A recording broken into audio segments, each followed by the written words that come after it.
कोविड-19 ने पूरे विश्व को अस्त व्यस्त कर रखा है।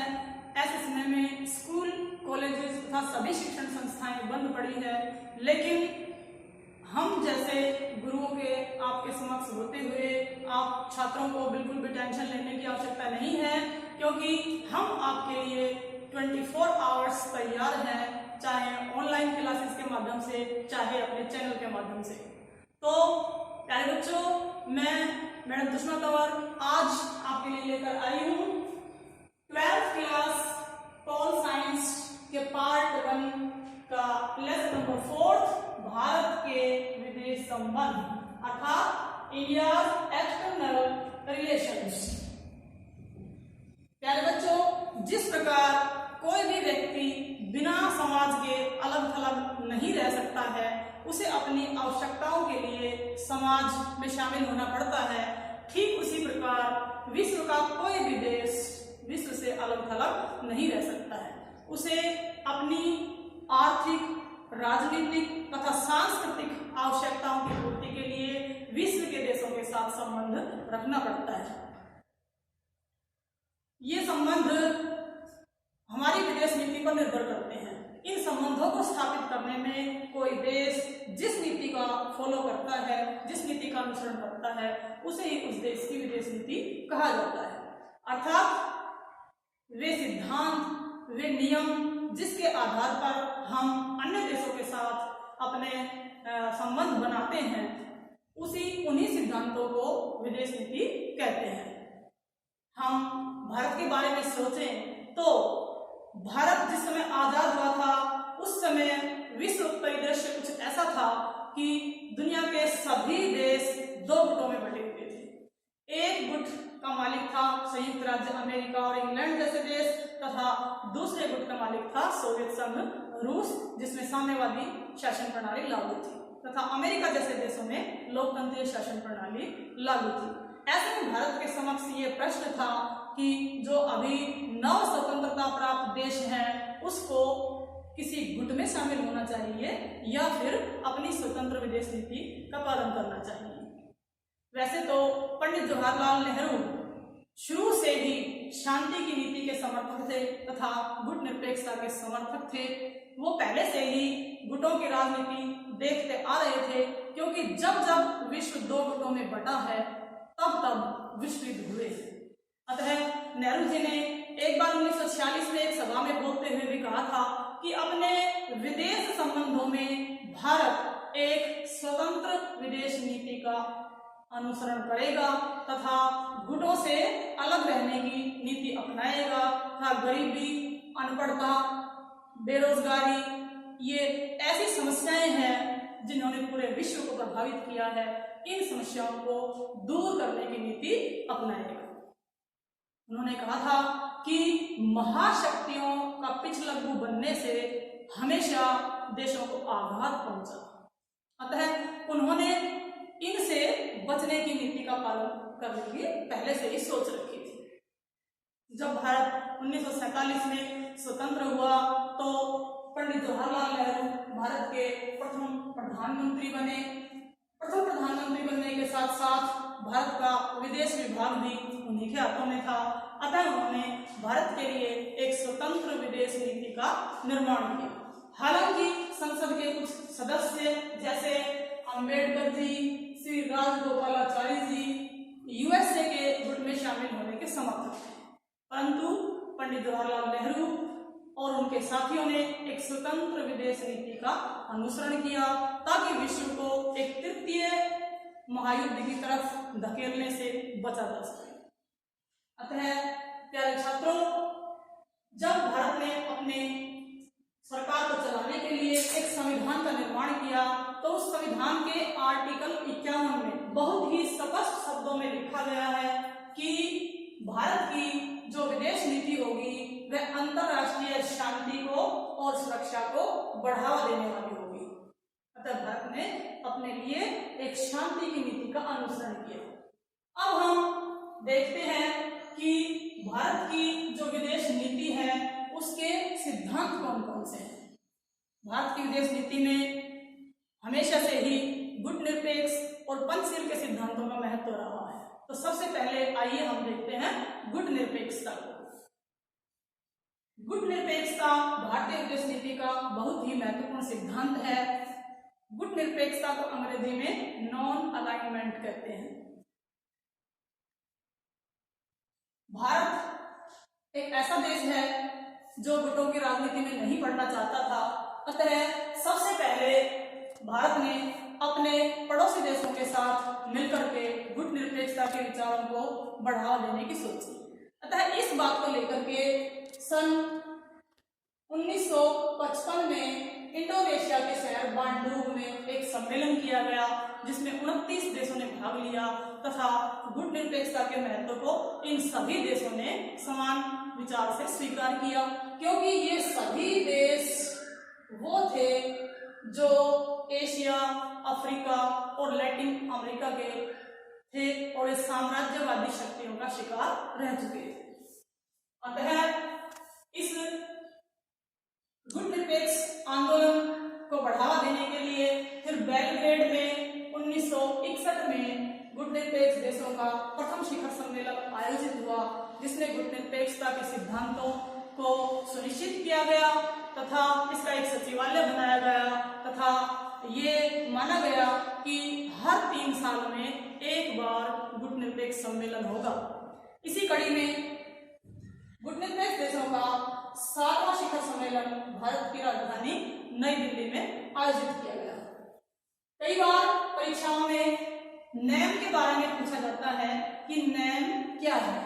तो प्यारे बच्चों, नेम की फुल फॉर्म है नॉन अलाइनमेंट मूवमेंट, जिसकी स्थापना 1961 में बेलग्रेड में की गई। इसके संस्थापक देशों में मुख्यतः 3 देशों का नाम लिया जाता है, भारत, मिस्र तथा युगोस्लाविया, और इनके प्रमुख नेता थे पंडित जवाहरलाल नेहरू, जनरल नासिर तथा मार्शल टिटो। हालांकि गुट निरपेक्ष आंदोलन पंडित जवाहरलाल नेहरू के ही दिमाग की उपज था। उस समय मार्शल टिटो ने गुट निरपेक्ष आंदोलन के लिए कहा था कि गुट निरपेक्ष आंदोलन मानव जाति की आस्था है और भविष्य है, अर्थात वे समझते थे कि गुटों की राजनीति से अलग रहना ही उचित है।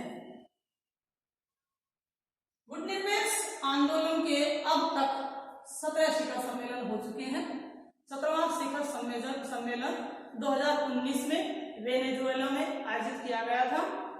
तो इस प्रकार से गुट निरपेक्ष आंदोलन सफलता की तरफ आगे बढ़ता रहा, परंतु एक बार इसके ऊपर प्रश्न चिन्ह भी लगा दिया गया है, क्योंकि जब 1991 में सोवियत संघ का विघटन हो गया तो स्वयं गुट निरपेक्ष आंदोलन के संस्थापक रहे मिस्र देश ने भी ये प्रश्न उठाया कि जब गुट ही समाप्त हो गए हैं तो गुट निरपेक्षता काहे की, अर्थात अब इस गुट निरपेक्ष आंदोलन को समाप्त कर देना चाहिए।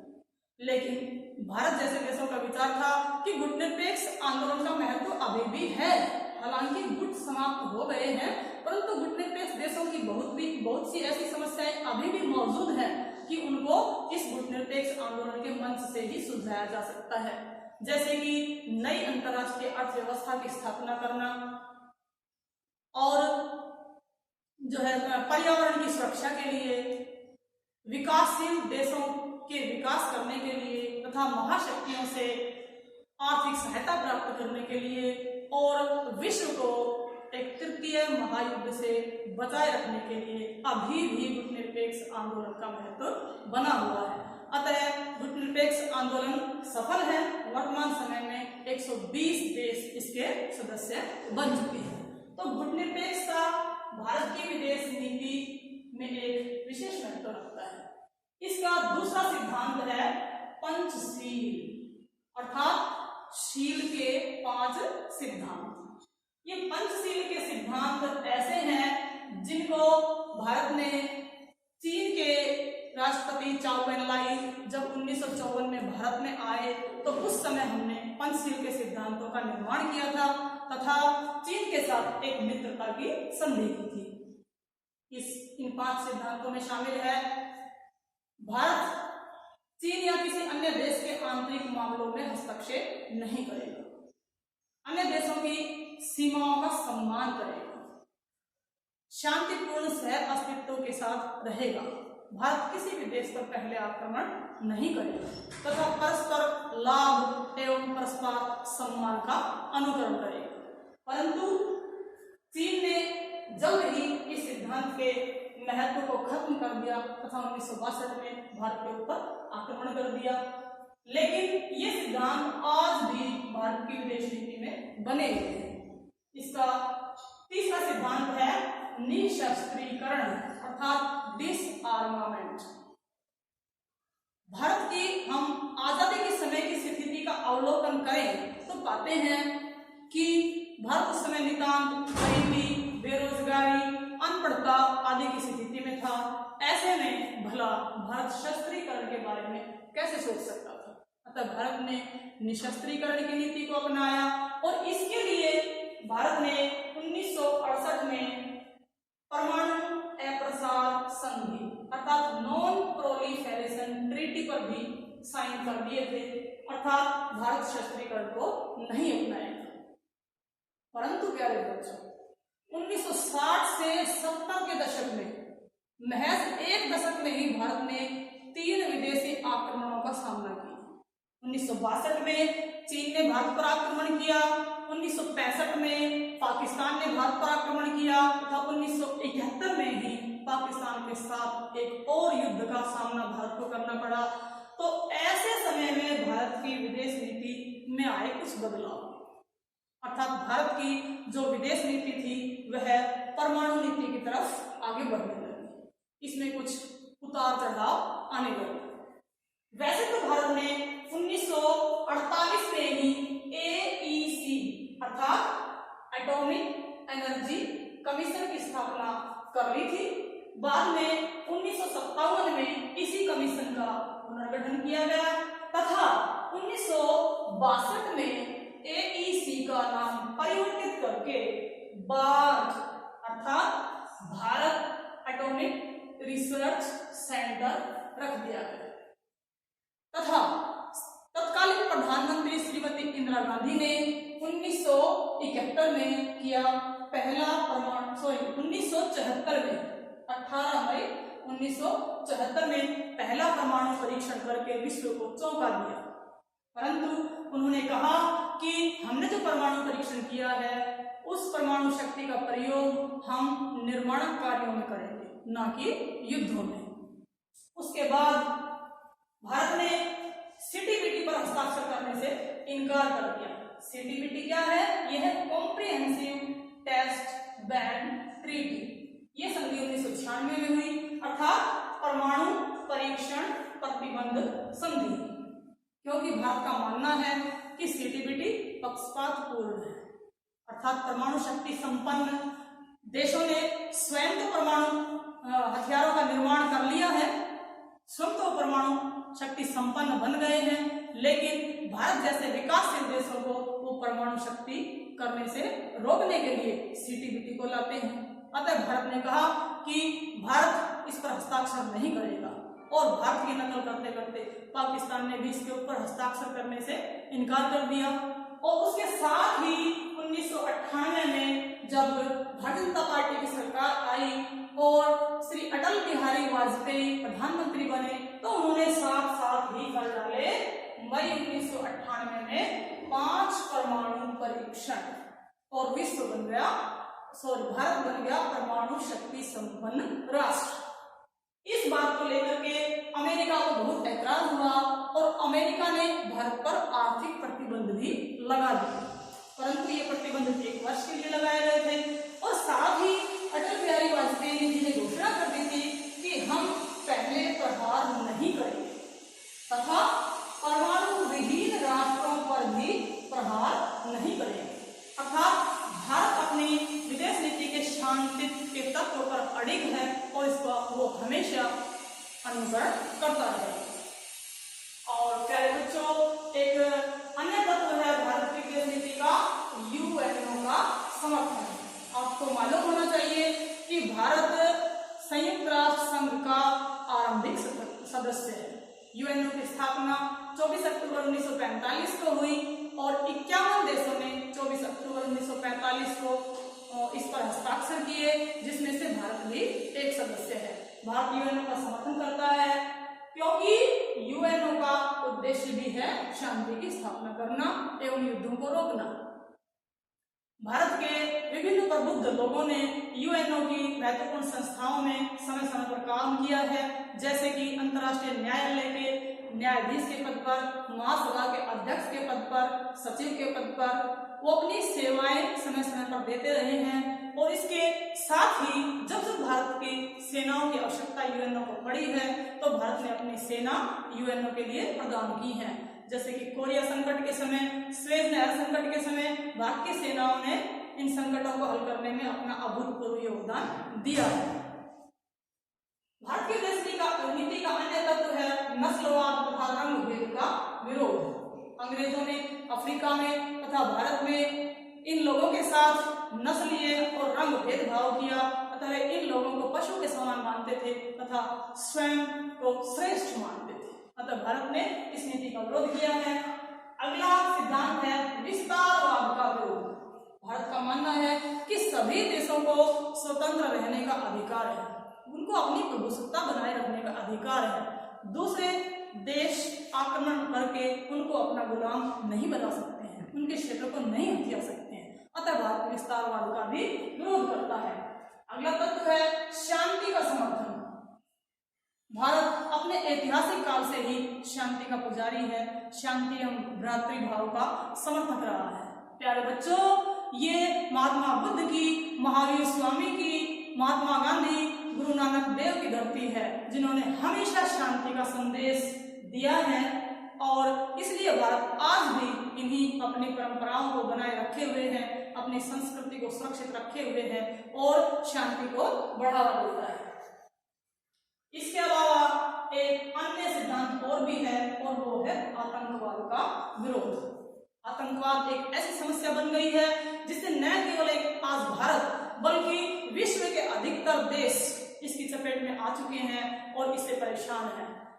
भारत ने आतंकवाद की तरफ विश्व का ध्यान आकर्षित कराया है तथा इसको जो है जन समर्थन दिलाया है कि आतंकवाद को हर हालत में समाप्त किया जाना चाहिए, क्योंकि इससे निर्दोष लोगों की हत्या होती है। आतंकवाद एक ऐसी समस्या है जहां बिना बताए, बिना सोचे कहीं पर भी आतंकवादी घटनाओं का अंजाम दे दिया जाता है और जिससे निर्दोष लोगों की हत्या होती है। अतः भारत आतंकवाद का भी विरोध करता है।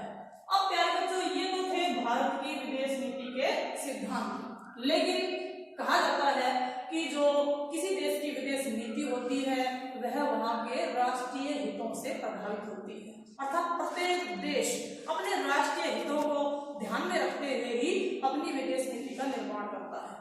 तो आइए भारत के बारे में चर्चा करें कि भारत की विदेश नीति के निर्धारक तत्व आखिर कौन कौन से हैं जो भारत के राष्ट्रीय हितों को बढ़ावा देते हैं। तो भारतीय विदेश नीति के निर्धारित तत्वों में मैं सबसे पहले नाम लूंगी भौगोलिक परिस्थितियों का, अर्थात आजादी के समय भारत की भौगोलिक परिस्थितियों पर विचार कीजिए। भारत के एक तरफ रूस स्थित था तो दूसरी तरफ पाकिस्तान था। अगर भारत रूस के गुट में शामिल हो जाता तो जलमार्ग से अमेरिका भारत के ऊपर आक्रमण कर सकता है। इसी प्रकार से यदि वो अमेरिका गुट में शामिल हो जाता तो रूस उत्तरी सीमा से भारत के ऊपर आक्रमण कर सकता था। अतः भारत ऐसी स्थिति से बचने के लिए भारत ने गुट निरपेक्षता की नीति को अपनाया तथा युद्धों की राजनीति से दूर रहा। इसका एक अन्य निर्धारक तत्व है आर्थिक परिस्थितियां।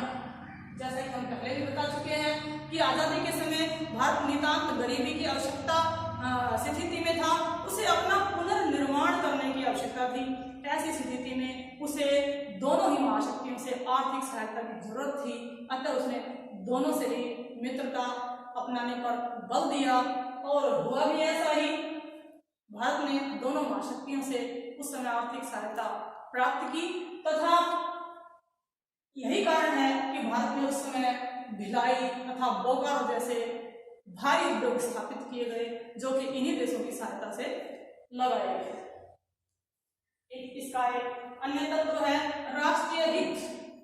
भारत अपनी प्रभुसत्ता, एकता, अखंडता को बनाए रखने के लिए एक शांति की नीति का निर्धारण करना चाहता था। अतः भारत ने अपने राष्ट्रीय हितों को शांति की नीति का अनुसरण किया। इसके अलावा एक अन्य तत्व है ऐतिहासिक परंपराएं। भारत अपने प्राचीन काल से ही शांति का समर्थक रहा है, दूसरे देशों के साथ मित्रतापूर्ण संबंध बनाए रखने के लिए प्रेरित रहा है। अतः अब भी भारत ने इसी तत्व को अपनाया है तथा अपनी परंपराओं का निर्वहन किया है। एक अन्य तत्व है सैनिक तत्व, अर्थात नव स्वतंत्रता प्राप्त भारत में उस समय सेना का निर्माण बिल्कुल नहीं किया गया था, युद्धों की कोई तैयारी नहीं थी। अतः अपनी सैनिक कमजोरी को देखते हुए भारत ने एक शांति की नीति का अनुसरण किया तथा सेना की तरफ बिल्कुल भी ध्यान नहीं दिया। लेकिन बाद में जो है युद्धों को देखते हुए भारत ने अपना सैन्यकरण करना उचित समझा। इसके अलावा साथियों एक अन्य निर्धारक तत्व भी है, वो है अंतरराष्ट्रीय तत्व, अर्थात यूएनओ का सदस्य बनना। भारत ने यह अच्छी तरह से समझ लिया था कि कश्मीर जैसी समस्या का हल अकेले नहीं हो सकता है, तो यूएनओ की सदस्यता ग्रहण करना जरूरी है। अतः भारत ने यूएनओ की सदस्यता ग्रहण की और यूएनओ के माध्यम से ही वह अपनी बहुत सी समस्याओं को सुलझा सकता था और दुनिया के बहुत से देश भी यूएनओ के सदस्य बनते जा रहे थे। इसका कारण है कि यूएनओ ही एकमात्र ऐसा मंच है जिसके कारण से राष्ट्रीय हितों को बढ़ावा दिया जा सकता है। एक अन्य निर्धारक तत्व है आतंकवाद। भारत आरंभ से ही आतंकवाद का शिकार रहा है, क्योंकि 1947 में आजादी प्राप्त करते ही भारत के ऊपर आतंकवादी हमले बढ़ने शुरू हो गए थे और इस आतंकवाद की समस्या से निपटने के लिए भारत ने एक ऐसी नीति का अनुसरण किया है जिससे आतंकवाद को समाप्त किया जा सके। और लास्ट निर्धारक तत्व है विश्व शांति। भारत के सभी विचारकों ने संदेश दिया है लिव एंड लेट लिव, अर्थात जीवो और जीने दो। भारत सभी दुनिया के देशों से चाहता है कि वो सभी शांति से रहें, शांति का अनुसरण करें तथा युद्धों से बचे रहें। तो भारत की इस भावना ने भी एक शांतिपूर्ण विदेश नीति अपनाए रखने पर जोर दिया है। इस प्रकार छात्रों आपने देखा कि ये सभी थे भारत की विदेश नीति के निर्धारक तत्व। अब आइए हम देखते हैं कि विदेश नीति बनने के बाद भारत के अपने जो पड़ोसी देश हैं उनके साथ कैसे संबंध रहे हैं। भारत की दक्षिण एशिया में एक बहुत ही महत्वपूर्ण स्थिति है।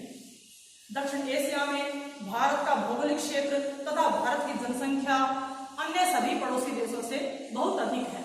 कई देश भारत पर आरोप भी लगाते हैं कि भारत दक्षिण एशिया में एक लीडर की भूमिका निभाने के लिए आतुर रहता है, परंतु यह बात नितांत गलत है, क्योंकि भारत ऐसा कभी भी करना नहीं चाहता था।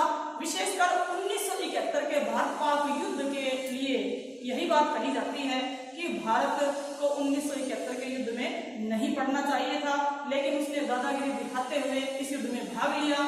परंतु जिनकी ऐसी सोच है उनको मैं बता देना चाहती हूँ कि 1 साल से निरंतर बांग्लादेश से शरणार्थी भारत की सीमा में प्रवेश कर रहे थे।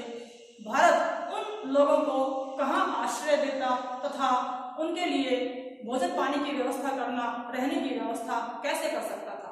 अपनी इस आंतरिक समस्या से निपटने के लिए ही उसने पाकिस्तान को समझाया कि वो आक्रमण न करे, लेकिन पाकिस्तान ने भारत को अनसुना कर दिया। यही कारण है कि भारत ने पाकिस्तान के साथ युद्ध किया तथा युद्ध में पाकिस्तान को हराया। विशेषकर भारत के 2 पड़ोसी देशों के साथ हम संबंध देखना पसंद करेंगे। एक है भारत और पाकिस्तान। भारत और पाकिस्तान के संबंध कभी भी मधुर नहीं रहे हैं और ना ही कभी रहने की संभावना है। हालांकि भारत समय समय पर पाक के साथ मित्रता निभाने के अपने प्रयास को आगे बढ़ाता रहा है। भारत और पाकिस्तान जब से बने हैं तब से ही दोनों में शत्रुता कायम है। 1947 में आजाद होते ही पाकिस्तान ने कश्मीर की समस्या को अंजाम दिया। कश्मीर की समस्या को भारत यूएनओ में भी गया, लेकिन आज तक वो समस्या अनसुलझी है। इसके साथ ही पाकिस्तान के साथ हुआ 1965 का युद्ध और 1965 के युद्ध में भारत ने पाकिस्तान को हरा दिया और 1966 में समझौता हुआ जो समझौता रूस की मध्यस्थता कारण संपन्न हो सका और इसमें हमने उनके जीते हुए सभी प्रदेश वापस लौटा दिए, लेकिन फिर भी पाकिस्तान बाज नहीं आया।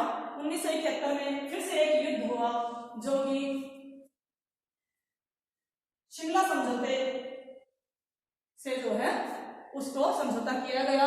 1971 में यह समझौता किया गया, लेकिन उसके बाद भी दोनों के संबंध अच्छे नहीं रहे हैं। आतंकवाद की समस्या को पाकिस्तान बढ़ावा देता रहा है, पानी के बंटवारे को लेकर भी उसका विवाद है, सीमा विवाद भी है। इस प्रकार पाकिस्तान के साथ हमारे बहुत सारे विवाद हैं। आतंकवाद की समस्या इसमें सबसे महत्वपूर्ण है। 1993 में भारत पर आतंकवादी हमला, 2001 में भारतीय संसद पर हमला, 2008 में मुंबई के ताज एवं ओबेरॉय होटलों पर हमला और हाल ही में पुलवामा अटैक, ये सभी ऐसे आतंकवादी हमले हैं कि इनको भारत कभी भी नहीं भुला सकता है। हालांकि भारत के नेताओं ने पाकिस्तान के संबंध सुधारने के अथक प्रयास किए हैं। 1978 में जब अटल बिहारी वाजपेयी विदेश मंत्री थे तो उन्होंने भारत और पाकिस्तान के बीच रेलवे सेवा आरंभ की। 1998 में जब वे प्रधानमंत्री बने तो उन्होंने लाहौर बस सेवा चलवाई।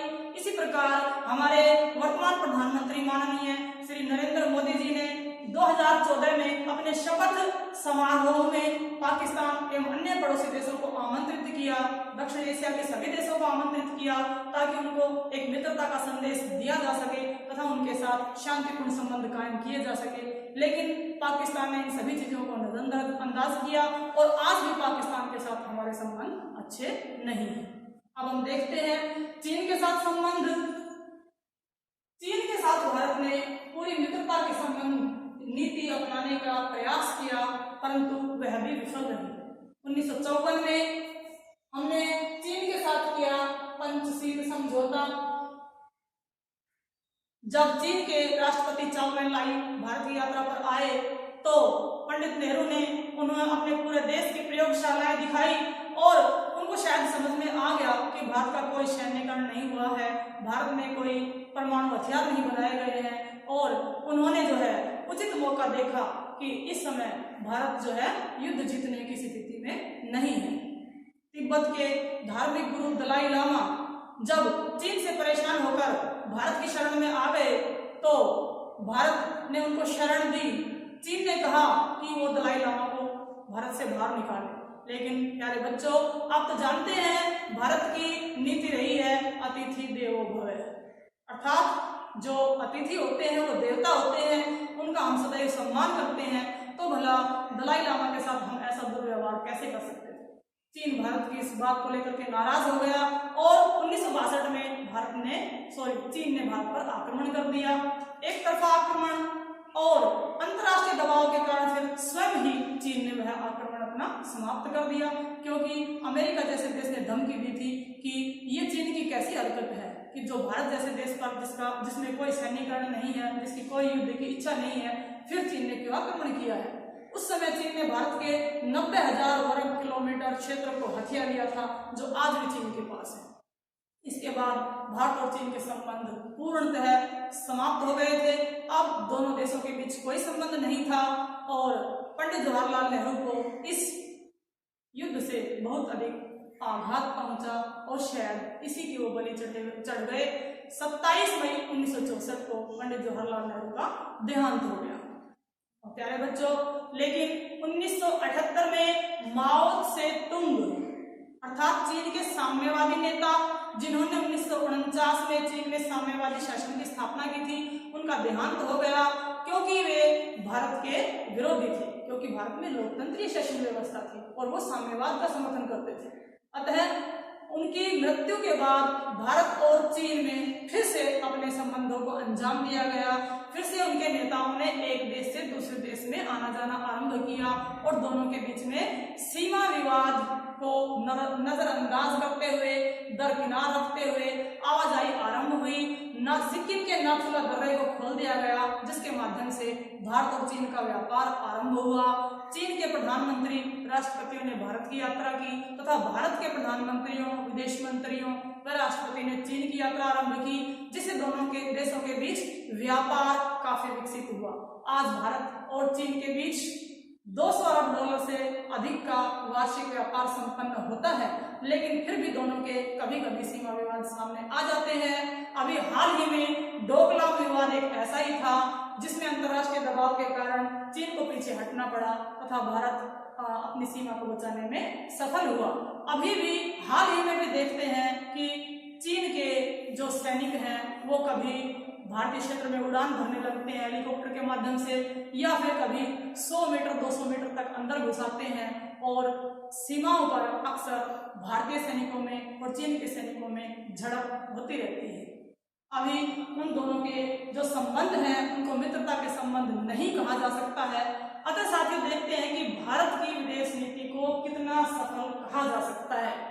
भारत की विदेश नीति को अंततः हम सफल ही कहेंगे, क्योंकि भारत की विदेश नीति ने भारत को अभी अधिक क्षति नहीं पहुंचाई है तथा तृतीय विश्व युद्ध भी अभी रोके हुए हैं। और जो है भारत के जो नेता हैं, जो प्रधानमंत्री हैं, सभी ने इस नीति का फॉलो किया है। चाहे आरंभ में पंडित जवाहरलाल नेहरू रहे हों, उनके बाद श्रीमती इंदिरा गांधी, राजीव गांधी आए हों, पीवी नरसिम्हा राव, एच.डी. देवेगौड़ा, इंद्र कुमार गुजराल, अटल बिहारी वाजपेयी, प्रधानमंत्री मनमोहन सिंह या फिर श्री नरेंद्र मोदी जी, इनकी विदेश नीति में कोई ज्यादा परिवर्तन नहीं आया है। उन विदेश नीति के सिद्धांतों को ये आज भी बनाए हुए हैं, थोड़े बहुत परिवर्तन के साथ। अब जो है प्रधानमंत्री नरेंद्र मोदी ने एक ठोस नीति को अपनाने पर बल दिया है। ये भारत के हितों को केंद्र में रखते हुए विदेश नीति का संचालन कर रहे हैं। तो प्यारे बच्चों, ये था भारत के विदेश संबंध। अन्य देशों के साथ संबंध जैसे अमेरिका, रूस आदि देशों के साथ भारत के संबंधों को हम अपने अगले पार्ट 2 में अध्ययन करेंगे। और मैं समझती हूँ कि भारत के विदेश नीति का लेसन बहुत ही इंटरेस्टिंग था और आप सभी को बहुत कुछ समझ में आ गया होगा। इन्हीं शब्दों के साथ धन्यवाद।